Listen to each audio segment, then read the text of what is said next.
नमस्कार। आज हम भारत की नींव को समझने वाले हैं। मतलब उसका जो फाउंडेशनल ब्लूप्रिंट है, हमारा संविधान, उसके पहले 10 अनुच्छेदों को देखेंगे।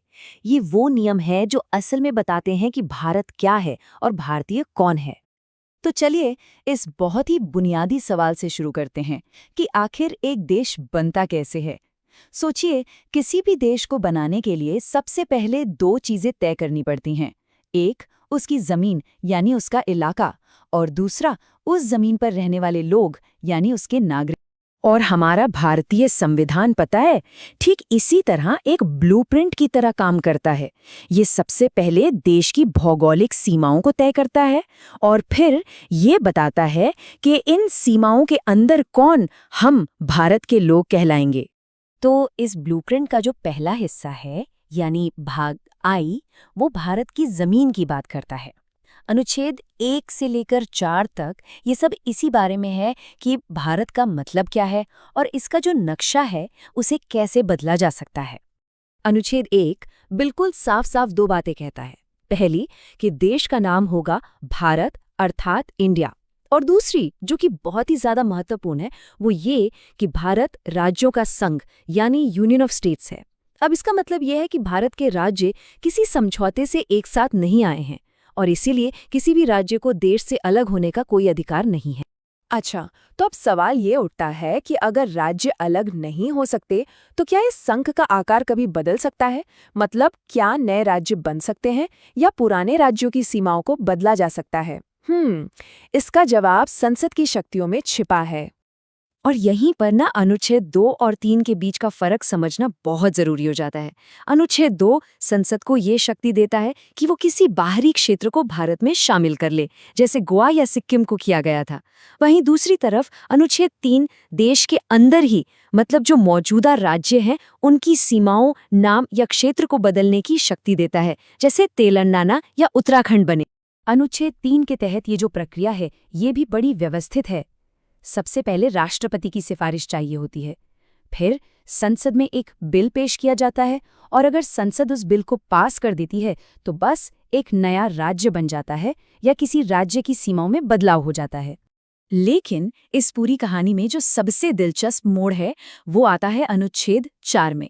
ये कहता है कि अनुच्छेद 2 और 3 के तहत जो भी बदलाव होंगे, उन्हें संविधान संशोधन नहीं माना जाएगा। इसका सीधा सा मतलब ये है कि संसद इन्हें साधारण बहुमत से पास कर सकती है, जिसके लिए कोई लंबी चौड़ी या विशेष प्रक्रिया की जरूरत नहीं होती। और यही बात हमारे देश के नक्शे को काफी लचीला बनाती है। तो ठीक है, अब जब हमने जमीन को परिभाषित कर लिया, तो ब्लूप्रिंट का दूसरा भाग आता है, नागरिकता, यानी इस जमीन पर रहने वाले लोग कौन हैं। अनुच्छेद 5 से लेकर 10 तक इन्हीं सवालों का जवाब देते हैं। अनुच्छेद 5 हमें ये बताता है कि 26 जनवरी 1950 को जिस दिन संविधान लागू हुआ, उस दिन भारत का नागरिक कौन था। इसके लिए 3 शर्तें थीं। या तो वो व्यक्ति भारत में पैदा हुआ हो, या उसके माता पिता में से कोई एक भारत में पैदा हुआ हो, या फिर वो संविधान लागू होने से ठीक पहले कम से कम 5 साल से भारत में रह रहा हो। अब देखिए, देश का बंटवारा हुआ था तो जाहिर है कुछ विशेष नियम भी बनाने पड़े।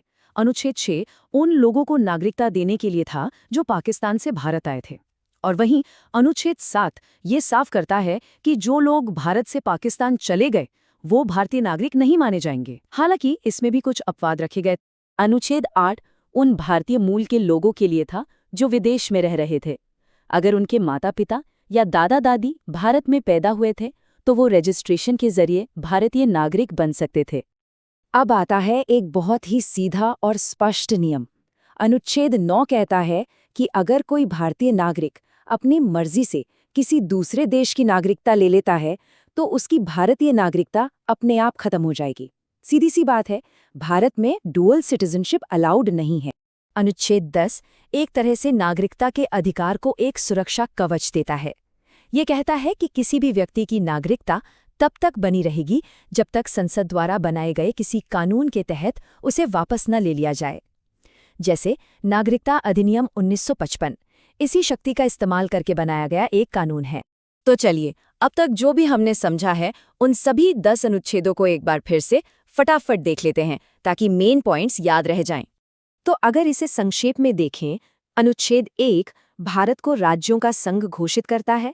अनुच्छेद 2 और 3 संसद को राज्यों की सीमाओं में फेरबदल की शक्ति देते हैं और अनुच्छेद 4 इस पूरी प्रक्रिया को आसान बनाता है। और आखिर में अनुच्छेद 5 से 10 तक नागरिकता के नियमों को तय करते हैं।